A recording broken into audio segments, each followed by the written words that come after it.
घेतलेला आहे, म्हणजे त्यांच्याकडे असलेल्या वकिलांनी तज्ज्ञांनी तो अभ्यासून पाहिलेला आहे आणि त्याच्यामध्ये ट्रिपल तलाक नाहीये. म्हणून आम्ही ही पद्धत बंद करतो, कारण इस्लामी लॉमध्ये ती नाहीच.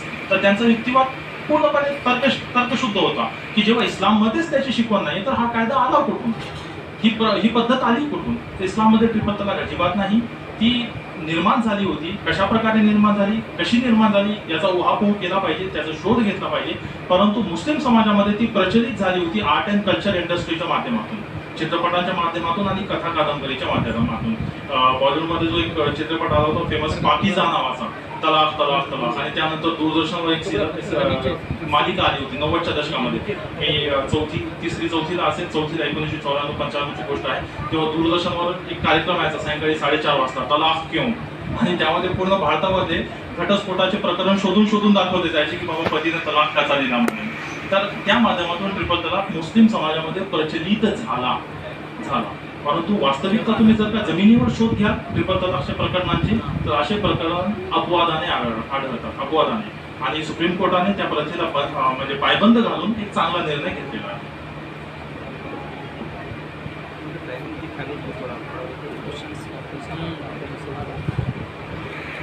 हे आहे की सर्व लोक हे मानतात की अल्लाह फक्त मुसलमानाचा परमेश्वर आहे. हे आमची मोठी चूक आहे. अल्लाह फक्त मुसलमानाचा परमेश्वर नाही, सर्व माणसाचा परमेश्वर अल्लाह आहे. हे खरे आहे. आमची हे पण चूक आहे की अंतिम प्रेषित मोहम्मद सल्लल्लाहु अलैहि वसल्लम हे फक्त मुसलमानाचे परमेश्वर प्रेषित आहे असे नाही. मोहम्मद सल्लल्लाहु अलैहि वसल्लम पण सर्व माणसाचे प्रेषित आहे. तसेच कुराण हे पुस्तक फक्त मुसलमानासाठी नाही, सर्व माणसासाठी आहे. जसे अल्लाह ताला फरमावते हुदल लिन्नास, हे सर्वांसाठी हिदायतचा जरिया आहे. यानी परमेश्वर अल्लाह सर्वांसाठी, अल्लाहचे अंतिम प्रेषित मोहम्मद सल्लल्लाहु अलैहि वसल्लम हे सर्व मानव जातीसाठी. अंतिम पुस्तक कुराण हे पण सर्व माणसासाठी. तसेच हे इस्लाम हे फक्त मुसलमानाचा दीन नाही, हे फक्त मुसलमानाचा धर्म नाही. हे आमची मोठी चूक आहे जे हम हे ऐकतात, हे समजतात की हे इस्लाम जे आहे हे फक्त मुसलमानाचा दीन आहे. मुसलमानाचा दीन नाही, हे सर्व माणसाचा दीन आहे. जसे अल्लाह ताला फरमावते इन दीन इंदल्लाहि इस्लाम, की इस्लाम धर्म जे आहे हे सर्वांसाठी आहे. तो हे आम्हाला कळले पाहिजे. तो आता ये मराठी तरी कमजोर है.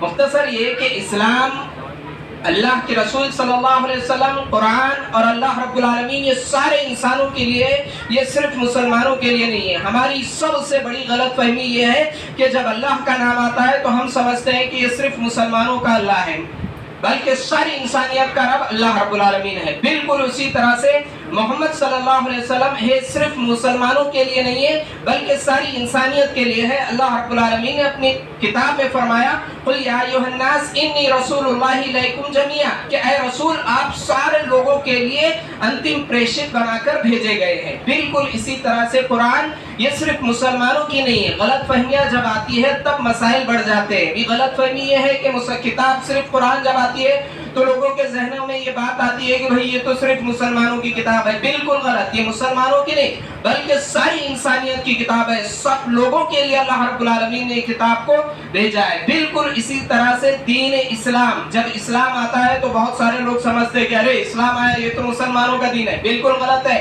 इस्लाम ये सारे इंसानों का दीन है. सारी इंसानियत के मसाइल इसके अंदर है और सारी इंसानियत के मसाइल के हल इसके अंदर है.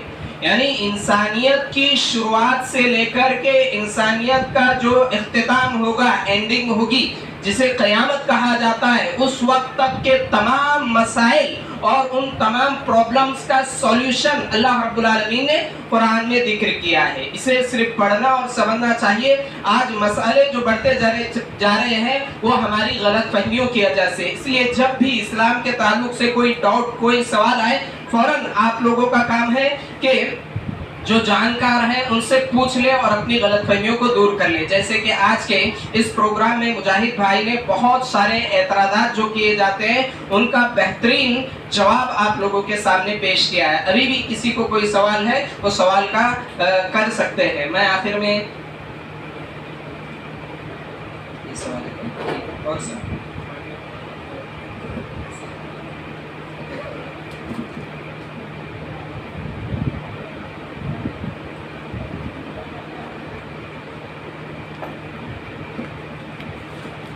मला वाटतं थोडंसं बसायची परवानगी असायला हवी.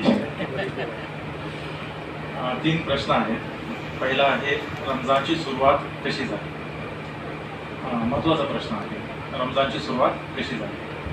कुराणची दुसऱ्या नंबरची सूरा आहे, दुसरी सूरा. जेव्हा तुम्ही कुराण उघडता पहिली सूरा सूरे फातिहा आणि त्यानंतर दुसरी सूरा आहे सूरे बकरा.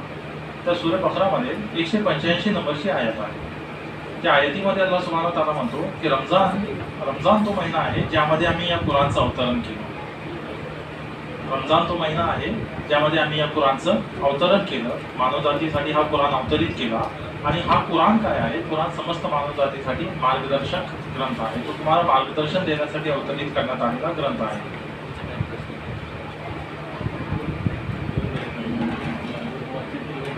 तर मानवजातीला मार्गदर्शन देण्यासाठी अवतरित करण्यात आलेला ग्रंथ कुराण आहे. आणि हा कुराण ग्रंथ रमजान या महिन्यामध्ये अवतरित करण्यात आला. म्हणून अल्लाह सुब्हानहू व तआला तर्फे स्वतः अल्लाह सुब्हानहू व तआला तर्फे रमजान या महिन्याचं निर्धारण करण्यात आलं. अल्लाह सुब्हानहू व तआलाने रमजानचा महिना निवडला. कशासाठी निवडला तर त्याचं पार्श्वभूमी तुम्हाला सांगितली. अल्लाह सुब्हानहू व तआलाने मानवजातीला मार्गदर्शन देण्यासाठी कुराण या ग्रंथाचं अवतरण ज्या महिन्यात केलं, ज्या महिन्यामध्ये कुराण अवतरित व्हायला सुरुवात झाली तो महिन्यामध्ये रमजान, तो महिना म्हणजे रमजान.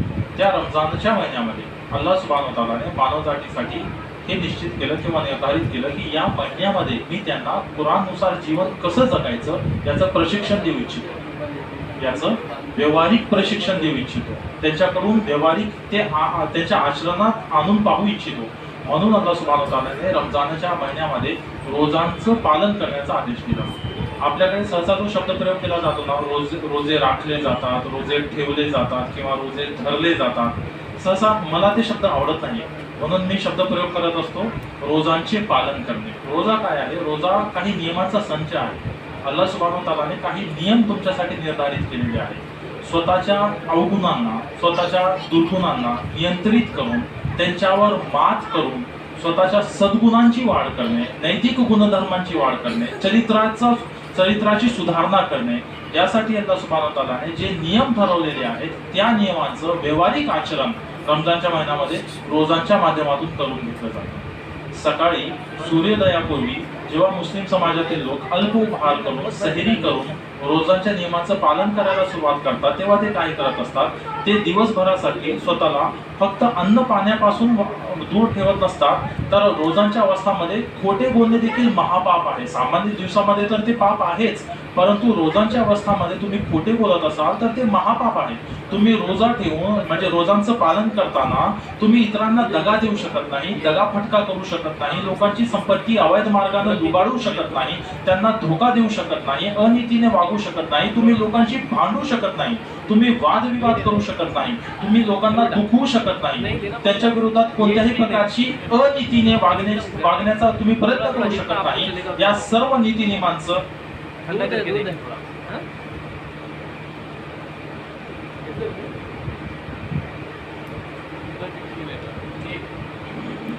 या सर्व नीती नियमांचं पालन करणे म्हणजे रोजाचं पालन करणे. म्हणजे रोजा फक्त स्वतःला उपाशी ठेवण्याचं नाव नाही, रोजा फक्त पाणी पिणं सोडून देण्याचं नाव नाही. अल्लाह सुब्हानहू व तआलाचे प्रेषित मोहम्मद सल्लल्लाहु अलैहि वसल्लम म्हणतात, एखादी व्यक्ती दिवसभर उपाशी राहत असेल, उपाशी पोटी राहत असेल आणि खोटं बोलणं सोडत नसेल तर अशा व्यक्तीचा रोजा अल्लाहकडे स्वीकार केला जाणार नाही. लोकांना लुबाडत असेल, रोजा स्वीकार केला जाणार नाही. शिवीगाळ करत असेल, रोजा स्वीकार केला जाणार नाही. आपल्या हाताने किंवा जिभेने इतरांना त्रास देत असेल, रोजा स्वीकार केला जाणार नाही. त्याने आपला हात चुकीच्या कार्यात वापरला असेल तर रोजा स्वीकार केला जाणार नाही. वाईट बोलला असेल तर रोजा स्वीकार केला जाणार नाही. डोळ्यानं काही न पाहावं असं काही पाहिलं असेल, घाणेरडी गोष्ट पाहिली असेल, लोकांच्या वैयक्तिक जीवनामध्ये ढवळाढवळ केली असेल, लपून काहीतरी पाहिलं असेल, रोजा स्वीकार केला जाणार नाही.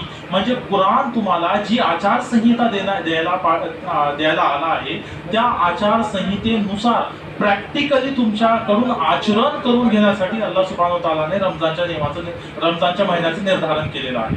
म्हणजे हे नीती नियम मी तुम्हाला देतोय, या नीती नियमानुसार तुम्हाला आयुष्यभर आचरण करायचं आहे. चला डेमो दाखवा.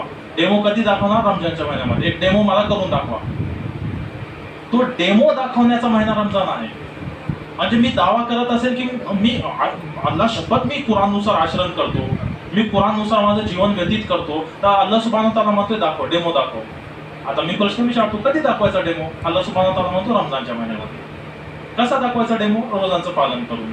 काय करायचं? रोजांचं पालन करायचं म्हणजे सकाळी सूर्योदयापूर्वी सहरी करायची, अल्पोपहार करायचा आणि दिवसभर तुझ्यामध्ये जितके दुर्गुण असतील, जितके अवगुण असतील, तुझ्या प्रवृत्तीचे जितके देखील ब्लॅक शेड्स असतील, त्या सर्व शेड्सवर तुला मात करायची आहे.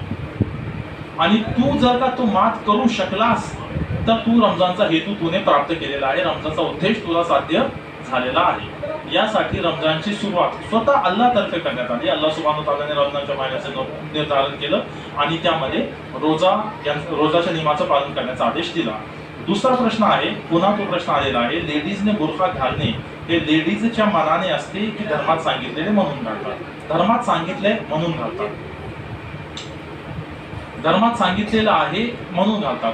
परंतु धर्मात सांगितलेलं हे लेडीजला कन्व्हिन्स करण्यात आलेलं आहे. जसं मला कन्व्हिन्स करण्यात आलेलं आहे की दिवसातून 5 वेळेस नमाज अदा करावी लागते. धर्मानं सांगितलं, लोकांनी मला कन्व्हिन्स केलं आणि म्हणून मी आता ते मनपूर्वक करतो. दोन्ही गोष्टी आहेत. म्हणजे एक गोष्ट मला धर्माने सांगितली, ती गोष्ट मला पटवून देण्यात आली, पटवून दिल्यानंतर मी मनपूर्वक त्यानुसार आचरण करतो. काही गोष्टी मला पटलेल्या नाहीत तरी देखील मी आचरण करतो. का आचरण करतो? की जरुरी नाही प्रत्येक खरी असणारी गोष्ट मला पटली तरच मी आचरण करेन. आचरण केल्यानंतर देखील आचरणातून ती गोष्ट मला पटू शकते, आचरणातून देखील ती गोष्ट मला पटू शकते. अशा प्रकारचे इस्लामच्या सर्व शिकवणीवर जेव्हा एखादी मुस्लिम व्यक्ती आचरण करीत असते, त्यामध्ये 2 गोष्टी असतात. ती आचरण यामुळे करीत असते कारण धर्मानं तसा आदेश दिलेला आहे. ती गोष्ट त्या व्यक्तीला कन्व्हिन्स केली जाते, कन्व्हे केली जाते, त्या व्यक्तीपर्यंत पोहोचवली जाते. त्यापैकी काही गोष्टी पटतात, काही गोष्टी पटत नाहीत. ज्या गोष्टी पटतात त्यावर मुस्लिम समाजातील प्रत्येक व्यक्ती मनपूर्वक आचरण करत असतो. ज्या गोष्टी पटत नाहीत तो त्यावर आचरण करून त्याची उपयोगिता अनुभवण्याचा प्रयत्न करतो की बाबा यावर आचरण केल्याने काय प्राप्त होतं, आणि त्यातून अनुभव आल्यानंतर अनेक गोष्टी पुन्हा पटतात. तिसरा प्रश्न आहे, बुरखा घालणे हे सर्व मुस्लिम स्त्रियांना आवडते का? म्हणजे मुस्लिम स्त्रियांना आवडते का याचं उत्तर मी कसं देऊ शकतो? मुस्लिम स्त्रियांना आवडते का याचं उत्तर मला तर देता येणार नाही. परंतु जे मनपूर्वक आचरण करतात त्यांना आवडत असेल. जे मनपूर्वक आचरण करीत नाहीत त्यांना कदाचित आवडत असेल की नसेल याबद्दल म्हणजे दुमत असू शकतं. कदाचित आवडत असेल, कदाचित आवडत नसेल. परंतु ज्या देखील स्त्रिया किंवा जे देखील पुरुष धर्माच्या एखाद्या नियमानुसार मनपूर्वक आचरण करीत आहेत, त्याचा अर्थ असाच निघतो की ते त्यांना आवडतं म्हणून करत आहेत. आवडत नसेल तर मग काही असे असतील, आवडत नसणारे काही असे असतील की फक्त एक समाज दबाव आहे म्हणून करत असतील, किंवा घरच्यांनी सांगितलं म्हणून करत असतील, किंवा चला याची उपयोगिता समजून घेऊ म्हणून करत असतील. परंतु पुन्हा मी त्या विषयाकडे येतो की बुरखा कशाला म्हणतात. मी आताच तुम्हाला सांगितलं की बुरखा कशाला म्हणतात. इस्लामने पोशाखांच्या बाबतीत समान नियम स्त्री आणि पुरुष दोघांसाठी निर्धारित केलेले आहेत. दोघांसाठी समान नियम आहेत. पहिला नियम काय आहे? तुम्ही जो काही पोशाख परिधान करता तो सैल असायला हवा, घट्ट असता कामा नये. हा नियम स्त्री पुरुष दोघांसाठी सेम आहे. इस्लाममध्ये जर पुरुष देखील घट्ट लिबास परिधान करत असेल तर तो इस्लामच्या विरोधी आचरण करतोय. इस्लामने नैतिकतेचे जे नियम दिले आहेत ना ते सर्वांना समान आहेत. फरक अजिबात करण्यात आले नाही. स्त्रियांचे नियम वेगळे, पुरुषांचे नियम वेगळे असा फरक इस्लाममध्ये नाही. तुम्ही जो काही पोशाख परिधान करता, नियम नंबर 1 तो पोशाख सैल असायला हवा. नियम नंबर 2 तो पोशाख इतका पातळ किंवा इतका तलम असता कामा नये की कपडे परिधान करून देखील तुमचं शरीर कपड्यांच्या पलीकडे दिसून यावं. म्हणजे जर मी देखील असा पोशाख परिधान करत असेल, इतका तलम आहे, इतका पातळ आहे माझा पोशाख की माझं शरीर तुम्हाला दिसते, तर ते इस्लामला मान्य नाही. मग मी पुरुष असो की स्त्री. दुसरा नियम. तिसरा नियम, मी असा कोणताही पोशाख परिधान करू शकत नाही जो या उद्देशाने बनवण्यात आलेला आहे की तो भडकावणारा पोशाख असावा, म्हणजे लोकांना माझ्याकडे भडकरित्या आकर्षित करणारा पोशाख असावा. असा पोशाख मी परिधान करू शकत नाही. नियम नंबर 4, माझा पोशाख माझ्या लज्जास्थानांचं रक्षण करणारा असावा. माझा पोशाख माझ्या लज्जास्थानांचं, शरीराचे जे लज्जास्थान आहेत त्यांचं रक्षण ते झाकणारा असावा. लज्जास्थान उघडे पाडणारा पोशाख मी परिधान करू शकत नाही. नंबर 5, मी असा कोणताही पोशाख परिधान करू शकत नाही जो दुसऱ्या लिंगासाठी विशिष्ट करण्यात आलेला आहे. जसे की फॉर एक्झाम्पल साडी. पुरुष साडी परिधान करू शकत नाही, म्हणजे मी अपोजिट जेंडरचा पोशाख परिधान करू शकत नाही. या व्यतिरिक्त स्त्रियांना फक्त एक नियम एक्स्ट्रा देण्यात आलेला आहे. तो कोणता एक्स्ट्रा नियम आहे? जेव्हा तुम्ही घराच्या बाहेर पडाल तेव्हा एक ओव्हरकोट पांघरून घ्या. तो ओव्हरकोट कोणत्याही रंगाचा असू शकतो. भारतामध्ये काळा बुरखा प्रचलित झालेला आहे. इस्लामने काळा बुरखा ठरवून दिलेला नाहीये. तो बुरखा कोणत्याही रंगाचा असू शकतो. ओव्हरकोट, जिलबाब, कुराणमध्ये शब्द आलेला आहे जिलबाब म्हणतात ओव्हरकोटला. तो ओव्हरकोट कोणत्याही रंगाचा असू शकतो. जसं की आपण पाहतो डॉक्टर कोणत्या रंगाचा ओव्हरकोट घालतात? पांढऱ्या रंगाचा घालतात का नाही? डॉक्टरांचा ॲप्रॉन तुम्ही पाहिला, पांढऱ्या रंगाचा ओव्हरकोट असतो. बुरखा पांढऱ्या रंगाचा असू शकतो. तो निव्वळ ओव्हरकोट आहे. तुम्ही म्हणजे स्त्रिया ज्या काही पोशाख घालत आहेत त्या पोशाखा व्यतिरिक्त त्यांना एक ओव्हरकोट पांघरून घेण्याचा आदेश कुराणने दिलेला आहे. जेव्हा त्या घराबाहेर पडतील तेव्हा. घराबाहेर पडतानाचे शिष्टाचार आहे. एक ओव्हरकोट पांघरून घ्या. डॉक्टर ॲप्रॉन घालतात, वकिलांना पहा काळा कोट घालतात. आणि म्हणजे सामान्य स्त्रियांना पहा, सामान्य महिलांना पहा. अनेक महिला आज आपण म्हणजे पूर्ण देशभरात पाहू शकतो, ज्या महिला घराच्या बाहेर जेव्हा पडतात, महिला असतील, मुली असतील, घराच्या बाहेर जेव्हा पडतात तेव्हा तोंडाभोवती स्कार्फ गुंडाळून घेतात. हातामध्ये पूर्ण इथपर्यंत हात मोजे चढवून घेतात. डोळे उघडे असतात त्यावर देखील एक मोठा गॉगल घालून घेतात. मी अनेक मुलींना प्रत्यक्ष विचारलं, म्हणजे मी दुसऱ्यांचा ऐकून विश्वास ठेवत नाही, मी प्रत्यक्ष विचारलं की बा तुम्ही तर मुस्लिम नाहीत, स्कार्फ कशाला घालताय? एवढे लांब हात मोजे कशाला घालताय? या डोळ्यावर गॉगल कशाला घालताय? तर त्या मुलींचं स्वतःचं म्हणणं आहे, काय म्हणतात, आम्हाला सुरक्षित असल्याचं थोडंसं वाटतं, सुरक्षित वाटतं त्याच्यामध्ये. म्हटलं कसं काय?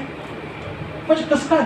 ते म्हणत नाही तेवढं आम्हाला एक्सप्लेन करता येणार नाही, पण हे जरा स्कार्फ घातलं, हात मोजे घातले, गॉगल चढवला ना, थोडंसं सुरक्षित वाटतं आम्हाला असं वाटतं की आम्ही सुरक्षित आहोत. बस याच कारणासाठी कुराणमध्ये तंतोतंत याच शब्दामध्ये आदेश आहे. 33 क्रमांकाची सूरा आहे, सूरा अहझाब, 59 क्रमांकाची आयत आहे. हे प्रेषित मोहम्मद सल्लल्लाहु अलैहि वसल्लम तुमच्या स्त्रियांना, मुलींना, बहिणींना, पत्नींना आदेश द्या, जेव्हा देखील घराच्या बाहेर पडतील तेव्हा एक ओव्हरकोट पांघरून घ्यावा, जेणेकरून त्या स्पष्टपणे ओळखल्या जाव्यात आणि कोणीही त्यांना छेडू नये, हाच आदेश आहे. आणि तेच उत्तर आज 1400 वर्षानंतर आजच्या मुली देत आहेत. अनेक मुलींना मी स्वतः विचारले की बाबा हा स्कार्फ कशाला बांधलास तू तर मुस्लिम नाहीस, तू कशाला बांधतेस स्कार्फ? म्हणजे असं म्हणजे त्यांच्याशी भांडण्यासाठी नव्हे, समजून घेण्यासाठी मी प्रश्न केला. तर हा स्कार्फ कशासाठी? एवढा मोठा गॉगल डोळ्यांवर कशासाठी? एवढे लांब हात मोजे कशासाठी? तर त्याचं उत्तर होतं की थोडंसं सुरक्षित वाटतं आम्हाला. तर म्हणजे यासाठी मुस्लिम स्त्रिया बुरखा घालतात आणि यासाठीच त्यांना बुरखा घालण्याचा आदेश आहे. बुरखा काय आहे? फक्त एक ओव्हरकोट आहे. कलर कोणताही असू शकतो. काळा रंग इस्लामने निर्धारित केलेला नाही, हा स्त्रियांनी स्वतः निवडला आहे. मी माझ्या पत्नीला एक पांढरा शुभ्र बुरखा आणून दिला. पांढरा शुभ्र बुरखा, अल्लाह शपथ तिने एकदाही घातला नाही. अरे घाल ना, तुझ्यासाठी आणला, तू का घालत नाहीयेस? म्हणजे ते काळा चांगला आहे. मी म्हणलं का चांगला आहे? नाही तुमको नहीं समजता, वो काला बहुत अच्छा है. मला क्या नहीं समजता, समजा तुम्ही. म्हणजे 15 दिन भी नहीं धोए तो चलता बोले वो. 15 दिवस जरी धुतला नाही तर चालतोय. पांढऱ्याला कोण दर 2 दिवसांनी धुणार? तर हा काळ त्यामुळे प्रसिद्ध झाला. म्हणजे किती मळका असला तरी तो मळका असल्याचं जाणवत नाही, पण ते काळा घालून हिंडत असतात. तर काळा स्त्रियांनी स्वतः निवडलेला आहे, परंतु आता विविध कलरचे बुरखे मार्केटमध्ये आलेले आहेत. तर कलर इस्लामने निर्धारित केलेला नाहीये. रमजान मध्ये रोजा का करतात याचं उत्तर मी दिलंय. तुम्ही ऐकलंय का? ज्यांचा प्रश्न होता, कोणाचा प्रश्न आहे हा? रमजान मध्ये रोजा का करतात? हा, दिवसातून किती वेळेस नमाज अदा करतात? दिवसातून 5 वेळेस. फजर, जोहर, असर, मगरिब, इशा. फजर सूर्योदयाची नमाज. जोहर जेव्हा सूर्य म्हणजे आपल्या डोक्यावर येतो आणि थोडासा कलतो, थोडासा पश्चिमेकडे कलतो, तेव्हा जोहरची नमाज अदा केली जाते 1:15च्या आसपास. पुन्हा असरची नमाज म्हणजे सूर्यास्तापूर्वीची, सूर्यास्ताच्या तासाभरापूर्वीची नमाज, तास दीड तासापूर्वीची नमाज, मगरिब सूर्यास्ताची नमाज, आणि इशा सूर्यास्तानंतर दीड तासानंतरची नमाज म्हणजे सूर्यास्त झाला त्याच्या दीड तासानंतरची नमाज म्हणजे इशा. अशा दिवसातून 5 वेळेस नमाज अदा करतो मुस्लिम समाज. कशासाठी अदा करतो? अल्लाह प्रती असलेला कृतज्ञता भाव व्यक्त करण्यासाठी. नमाज किंवा अल्लाची कोणतीही उपासना कशासाठी आहे? उपासना फक्त आणि फक्त अल्लाह प्रती असलेला कृतज्ञता भाव व्यक्त करण्यासाठी आहे. अल्लाह सुब्हानहू ताआलाने माझ्यावर अमर्याद देणग्यांचा वर्षाव केलेला आहे. त्यानं मला असंख्य अशा गोष्टी दिलेल्या आहेत ज्यासाठी मी जेव्हा विचार करतो मी त्यासाठी पात्र नव्हतो, परंतु त्यानं माझ्यावर त्या देणग्यांचा वर्षाव केलेला आहे. त्या देणग्यांच्या वर्षावाबद्दल माझ्या मनामध्ये जी काही कृतज्ञता आहे ती कृतज्ञता व्यक्त करण्यासाठी मी दिवसातून 5 वेळेस नमाज अदा करतो. नमाज म्हणजे देवाची प्रार्थना का? नमाजमध्ये 3 गोष्टी असतात. नंबर 1 कृतज्ञता, मी अल्लाबद्दल माझ्या मनामध्ये असलेली कृतज्ञता व्यक्त करतो. नंबर 2 मी अल्लाह सुब्हानहू ताआलाने मला जे काही आदेश आणि उपदेश दिलेले आहेत त्यांचं मी पुनर्स्मरण करण्याचा प्रयत्न करतो. आणि नंबर 3 मला जे काही देवाकडे मागायचं आहे, ज्या काही याचना करायच्या आहेत त्या याचना मी अल्लाह सुब्हानहू ताआला करतो, अल्लाह सुब्हानहू ताआलाकडे करतो. त्या 3 गोष्टींचं मिश्रण म्हणजे नमाज. 1 कृतज्ञता भाव, नंबर 2 अल्लाह सुब्हानहू ताआलाने मला जे काही आदेश आणि उपदेश दिलेले आहेत त्यांचं पुनर्स्मरण, वारंवार स्मरण, आणि नंबर 3 मला जे काही अल्लाहकडून मागायचं आहे, जो काही धावा करायचा आहे, जी काही याचना करायची आहे ती याचना. हिंदू धर्म पण रोजाचे पालन करू शकेल का? म्हणजे हिंदू धर्मातील एखादी व्यक्ती रोजाचे पालन करू शकेल का? रोजाचा उद्देश जर साध्य होत असेल तर रोजाचं पालन करू शकता. म्हणजे मी तसं करणार नाही जसं सहसा केलं जाते की बाबा हां ठीक आहे तुम्ही नमाज पण पढा, तुम्ही रोजा पण करा. कोणतीही गोष्ट करण्यामागचा उद्देश जर का साध्य होत असेल तर ती गोष्ट करायला अर्थ आहे. उद्देश साध्य होत नसेल तर करून काय अर्थच नाहीये. उद्देश काय आहे? सूर्य बकराच्या आयत क्रमांक 183 मध्ये सांगण्यात आलेलं आहे, या अय्युहल्लझीना आमनू कुतिबा अलैकुमुस सियाम कमा कुतिबा अलल लझीना मिन क़ब्लिकुम लअल्लकुम तत्तक़ून. अल्लाह सुब्हानहू ताआला म्हणतो आम्ही तुमच्यासाठी रोजे अनिवार्य केलेले आहेत यासाठी, कारण अल्लाह सुब्हानहू ताआलाने सांगितलेलं आहे की तुम्ही नीतिमान जीवन व्यतीत करावे. जर रोजांचं पालन करून तुम्ही नीतिमान जीवन व्यतीत करीत असाल तर उद्देश साध्य झालेला आहे, तुम्ही रोजा ठेवू शकता. आणि जर रोजांचं पालन करून देखील नीतिमान जीवन व्यतीत होत नसेल तर मग ते ठेवून न ठेवून काही म्हणजे अर्थच नाही. म्हणजे तो सर्वांसाठी लागू आहे, तो मुस्लिमांना देखील लागू आहे. तर मला असं वाटतं की मी या प्रश्नाचं उत्तर दिलेलं आहे. या व्यतिरिक्त आपले काही प्रश्न असतील तर आपण विचारू शकता.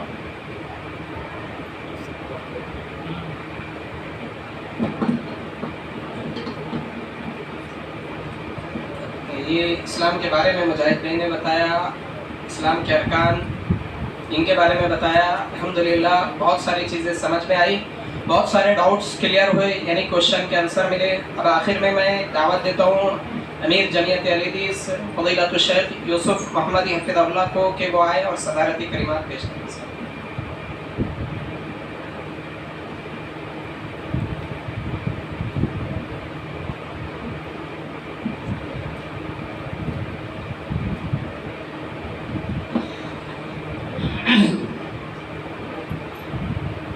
अस्सलामु अलैकुम वरहमतुल्लाहि वबरकातुहू. नहमदुहु व नुसल्ली अला रसूलिहिल करीम, अम्मा बाद. अऊज़ु बिल्लाहि मिनश शैतानिर रजीम, बिस्मिल्लाहिर रहमानिर रहीम. या अय्युहन नासु उबुदू रब्बकुमुल्लज़ी खलक़कुम वल्लज़ीना मिन क़ब्लिकुम लअल्लकुम तत्तक़ून. सबसे पहले मैं अल्लाह तबारक व तआला का शुक्र अदा करता हूँ कि अल्लाह तबारक व तआला ने हमें एक मौका ऐसा इनायत फरमाया कि जिसमें हम अल्लाह तबारक व तआला के घर में बैठकर एक दूसरे के ताल्लुक़ से इस्लाम के मानने वाले और इसी तरीके से दूसरे मज़ाहिब के मानने वाले जो हैं, एक दूसरे के बारे में जो डाउट, शुकूक, शुबहात हमारे जहनों में होते हैं, और ख़ास तौर से हमारे इस मुल्क के अंदर अभी जो हालात चल रहे हैं इस्लाम के बारे में, इसी तरीके से कुरान के बारे में, अज़ान के बारे में जो शुकूक व शुबहात हैं ये दूर हों. हम तमाम इंसान भाई भाई हैं, جیسا کہ قرآن مجید میں اللہ تبارک و تعالیٰ نے فرمایا کہ ہم نے تمام ہی انسانوں کو ایک نفس سے پیدا کیا. یا ایھا الذین یا ایھا الناس اتقوا ربکم الذی خلقکم من نفس واحدہ وخلق منها زوجها وبث منهما رجالا كثيرا ونساء واتقوا الله الذي تساءلون به والارحام. مختصر یہ کہ تمام لوگوں کو اللہ تبارک و تعالیٰ یہ حکم دے رہا ہے کہ اے لوگوں اس اللہ تبارک و تعالیٰ سے ڈرو جس نے تم تمام کو ایک نفس یعنی حضرت آدم علیہ السلام سے پیدا کیا اور آدم علیہ السلام سے ان کی زوج محترمہ حضرت حوا کو پیدا کیا اور اس طریقے سے ایک مرد اور ایک عورت سے یہ تمام انسان دنیا میں وجود میں آئے.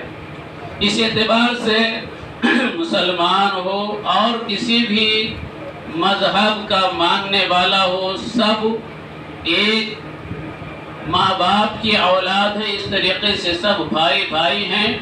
یہی پیغام دینے کے لیے یہ پروگرام منعقد کیا گیا ہے کہ ہم سب ایک ماں باپ کی اولاد ہیں اور ایک اللہ تبارک و تعالیٰ نے ہم سب کو پیدا کیا ہے. کس لیے پیدا کیا ہے؟ یہ اللہ تبارک و تعالیٰ نے فرمایا یا ایھا الناس اعبدوا ربکم الذی خلقکم. اے لوگو تم اس اللہ تبارک و تعالیٰ کی عبادت کرو، پوجا کرو، پرستش کرو جس نے تم کو پیدا کیا. یا ایھا الناس اعبدوا ربکم الذی خلقکم والذین من قبلکم. تم سے پہلے جتنے بھی اس دنیا کے اندر انسان آئے، مرد ہو عورت ہو، تمام کو بھی اللہ تبارک و تعالیٰ ہی نے پیدا کیا. معلوم یہ ہوا کہ تمام انسانوں کا اور تمام ہی مخلوقات کا، انسان ہی نہیں بلکہ انسانوں کے علاوہ جتنی بھی چیزیں دنیا کے اندر پائی جاتی ہیں سب کا خالق اللہ تبارک و تعالیٰ ہی ہے. لہذا تمام ہی کو جب اللہ تبارک و تعالیٰ نے پیدا کیا ہے تو عبادت بھی صرف اسی کی کرنی ہے، پوجا اور پرستش بھی صرف اسی کی کرنی ہے. یہ اللہ تبارک و تعالیٰ کا حکم ہے، ہمارے خالق کا، ہم کو پیدا کرنے والے کا حکم ہے. قرآن مجید میں اللہ تبارک و تعالیٰ نے کئی جگہ ہم سے سوالات کیے کہ یہ زمین جس پر تم چلتے ہو، پھرتے ہو، آرام کرتے ہو، کاروبار کرتے ہو، اس کو کس نے بنایا؟ آسمان جس کے جو چھت اللہ تبارک و تعالیٰ نے تمہارے لیے بنایا اس کو کس نے پیدا کیا؟ سورج کو کس نے پیدا کیا؟ چاند کو کس نے بنایا؟ آسمان سے بارش کون برساتا ہے؟ اس طریقے سے سوالات اللہ تبارک و تعالیٰ نے قرآن میں کیے. وہ ہر ایک یہی جواب دے گا کسی بھی مذہب کا ماننے والا ہے زمین اللہ نے بنائی، آسمان اللہ نے بنایا، آسمان سے پانی اللہ تبارک و تعالیٰ ہی برساتا ہے، سورج چاند ستاروں کا مالک اللہ تبارک و تعالیٰ اسی نے بنایا. دنیا کی کوئی بھی چیز اللہ کے علاوہ جن کی بھی پوجا و پرستش کی جاتی ہے کسی نے بھی کوئی ذرہ برابر کوئی چیز نہیں بنائی، نہ بنا سکتا ہے. لہذا جب تمام چیزوں کا خالق اللہ تبارک و تعالیٰ ہے تو ہر طرح کی عبادت کا حقدار بھی اللہ تبارک و تعالیٰ ہی ہے. یہ اللہ تبارک و تعالیٰ کا پیغام ہے. اسی پیغام کو دینے کے لیے یہ پروگرام منعقد کیا گیا ہے کہ قرآن میں اللہ تبارک و تعالیٰ نے اس طریقے سے ہمیں یہ حکم دیا، ہمیں پیدا کرنے والے نے. لہذا ہم کو قرآن کو پڑھنا ہے. ہم مسلمانوں کو ایک دوسرے سے، دوسرے مذاہب والوں سے، یعنی اپنے دین و مذہب کا یہاں پر جو کہ ہمارا ملک ہے ہر ایک کو اپنے مذہب کے حساب سے چلنے کی آزادی ہے، اپنے مذہب کی تعلیمات کو دوسروں تک پہنچانے کی آزادی ہے. لہذا ہماری ذمہ داری ہے کہ ہم چونکہ بھائی بھائی ہیں، ایک ماں باپ کی اولاد ہیں، لہذا کسی کے بھی تعلق سے کوئی ڈاؤٹ ہمارے ذہن میں ہے دین کے بارے میں، اسلام کے بارے میں، قرآن کے بارے میں اور کسی بھی بارے میں، تو ظاہر بات ہے ایک بھائی دوسرے بھائی کو کوئی غلط کام کرتے ہوئے دیکھتا ہے تو اس کو اس کے تعلق سے یعنی پوچھنا چاہیے کہ بھائی یہ کیا معاملہ ہے، ایسا تم کیوں کر رہے ہو، تمہارے دین و مذہب میں کیا ہے۔ تو ایک دوسرے سے جب ہم اپنے تعلقات جوڑیں گے، ملیں گے، گفتگو کریں گے، قریب رہیں گے، تو اس طریقے سے ہمارے جو بھی اسلام کے بارے میں یا اور مسلمانوں کے بارے میں جس طریقے سے یہ بتلایا جاتا ہے کہ یہ دہشت گردی کی تعلیم دیتا ہے، مسلمان دہشت گرد ٹیررسٹ ہوتا ہے، سوچنے کی بات ہے۔ اسلام کا یہ پیغام ہے، اللہ تبارک و تعالیٰ نے یہ حکم دیا کہ اگر کوئی انسان کسی ایک انسان کو بلا وجہ قتل کرتا ہے تو وہ ایک انسان کا قتل نہیں، پوری انسانیت کا قتل ہے۔ اللہ اکبر۔ کوئی ناحق کسی ایک انسان کو قتل کرتا ہے تو وہ ایک انسان کا نہیں، پوری انسانیت کا، دنیا کے تمام انسانوں کا قتل ہے، اور ایسا شخص ہمیشہ ہمیشہ جہنم میں رہے گا۔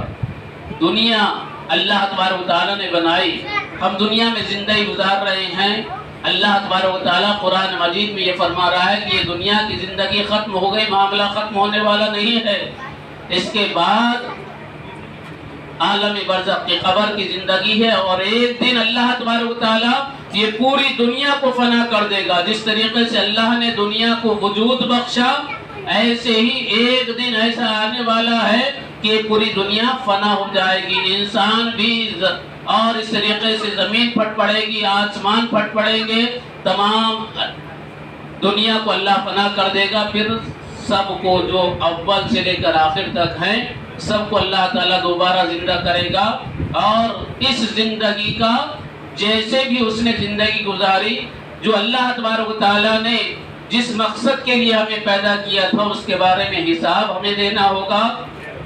اور وہاں اس دنیا میں اگر جس نے صرف اور صرف اللہ تبارک و تعالیٰ کی عبادت کرتے ہوئے اللہ تعالیٰ کے اور اللہ کے آخری پیغمبر محمد صلی اللہ علیہ وسلم کے بتلائے ہوئے طریقے کے مطابق امن و سکون کے ساتھ زندگی گزاری، دنیا والوں کو امن و سکون عطا کیا۔ اسلام نام ہی ہے سلامتی کا، اور اسلام پوری دنیا میں سلامتی چاہتا ہے، اور یہی اسلام کے ماننے والوں کو اللہ تعالیٰ نے، اللہ کے رسول نے حکم دیا کہ ہماری طرف سے کسی بھی انسان کو، چاہے مسلمان ہو چاہے اور کسی بھی مذہب کا ماننے والا ہو، کسی کو بھی ذرہ برابر کوئی تکلیف نہ پہنچے۔ ہمیں محمد الرسول اللہ صلی اللہ علیہ وسلم نے یہ بتلایا ہے کہ اگر کوئی مسلمان اپنے پڑوسی کو تکلیف دیتا ہے، اس کے ہاتھ سے اور اس کی زبان سے وہ محفوظ نہیں ہے تو وہ مسلمان نہیں ہے۔ یہ اسلام کی تعلیمات ہے، تو وہ اسلام مذہب دہشت گردی کی کیسے تعلیم دے گا اور مسلمان دہشت گرد کیسا ہوگا؟ یہ ہماری غلط فہمیاں ہیں۔ بہرحال یہی پیغام اس کے ذریعے سے ہمارا دینا مقصد ہے کہ ہم سب ایک ماں باپ کی اولاد ہیں، لہذا ایک اللہ تبارک و تعالیٰ کے ہم یعنی بندے ہیں، اسی ایک اللہ تبارک و تعالیٰ کی عبادت کا ہمیں حکم دیا گیا ہے، اور ہمیں مل جل کر رہنا چاہیے، ایک بھائی بھائی کی طرح رہنا چاہیے، اور اگر کچھ غلط فہمیاں ہیں تو اس کو ہمیں مل جل کر اسے دور کرنا چاہیے۔ اللہ تبارک و تعالیٰ سے ہم دعا کرتے ہیں، اور سبھی کا ہم یہاں شکریہ ادا کرتے ہیں۔ ہمارے مہمان مجاہد بھائی دور سے تشریف لائے، الحمدللہ اسلام کے بارے میں، اسلام کی بنیادیں کیا ہے اور اس کے بارے میں پوری تفصیلی گفتگو کی۔ ہمارے حافظ رضوان محمدی حافظ اللہ اس مسجد کے امام، انہوں نے بھی الحمدللہ اسلام کے بارے میں، قرآن کے بارے میں، محمد الرسول اللہ صلی اللہ علیہ وسلم کے بارے میں یہ بتلایا کہ یہ کسی صرف مسلمانوں کی کتاب نہیں، مسلمانوں کے نبی نہیں اور مسلمانوں کا مدن، بلکہ سب لوگوں کا، پوری دنیا والوں کے لیے یہ چیز ہے، ہدی للناس، تمام ہی انسانیت کے لیے یہ ہدایت کے لیے اللہ تعالیٰ نے یہ کتاب نازل کی ہے اور تمام انسانیت کے لیے اللہ تبارک و تعالیٰ نے اس دین کو، دین اسلام کو پسند کیا ہے۔ لہذا تمام ہی شرکا کا بھی ہم تہہ دل سے شکریہ ادا کرتے ہیں کہ آپ نے ہماری دعوت پر لبیک کہا، ہماری دعوت کو قبول کیا، تشریف لائے، جو کچھ باتیں یہاں پر سنائی گئی ان کو آپ نے سنا اور آپ کے کچھ ڈاؤٹ تھے اس کے بارے میں سوالات کیے گئے، بہترین جوابات اس کے دیے گئے۔ ہم دعا کرتے ہیں اللہ تبارک و تعالیٰ سے کہ اللہ تبارک و تعالیٰ ہم سب کو مل جل کر رہنے کی توفیق عطا فرمائے۔ اللہ تبارک و تعالیٰ ہمارے شہر میں، ہمارے ملک میں، پوری دنیا میں امن و سلامتی عطا فرمائے، آمین۔ وآخر دعوانا الحمدللہ رب العالمین۔ حاضرین مختصراً اس پروگرام کا جو مقصد تھا الحمدللہ مکمل ہوا۔ جیسے کہ ہم نے جانا ہے کہ کئی چیزیں ہم نے جانی، جس میں سب سے پہلے اللہ رب العالمین یہ سارے انسانوں کا رب، نبی سارے انسانوں کے نبی، کتاب قرآن مجید سارے انسانوں کی کتاب، دین اسلام سارے انسانیت کے لیے کتاب۔ ساتھ ہی دوسری چیز ہم نے یہ جانی کہ جو اسلام کے تعلق سے غلط فہمیاں ہم وطنی بھائیوں کے درمیان ہے، وہ بہت ساری غلط فہمیاں دور ہوئی۔ دوسری چیز، تیسری چیز الحمدللہ اس میں شرکت کرنے والے تمام وہ احباب جو دعوت و تبلیغ سے ذوق شوق رکھتے ہیں، ان سب کا بھی تہ دل سے شکریہ ادا کیا جاتا ہے۔ ہر ایک کا شکریہ ادا کیا جاتا ہے انفرادی اور اجتماعی طور پر۔ اللہ رب العالمین ہمارے یہاں جمع ہونے کو قبول فرمائے، آمین۔ السلام علیکم ورحمۃ اللہ وبرکاتہ۔ مسجد کے مجلس کے اختتام کی دعا پڑھیے۔ سبحانک اللہم و بحمدک، اشہد ان لا الہ الا انت، استغفرک و اتوب الیک۔ السلام علیکم ورحمۃ اللہ۔